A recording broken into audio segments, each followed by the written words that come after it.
Hello guys,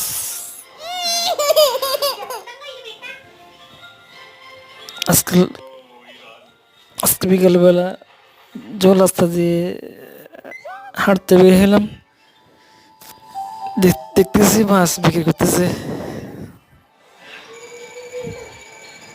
1 KG নিয়েছি 120 টাকা দিয়ে। আসলে মাছগুলো অনেক মজা। আসলে অ্যাকচুয়ালি এগুলো কি মাছ আমি নিজেও জানি না। দেখছি ভালো লাগছে তা নিয়ে ফেলছি।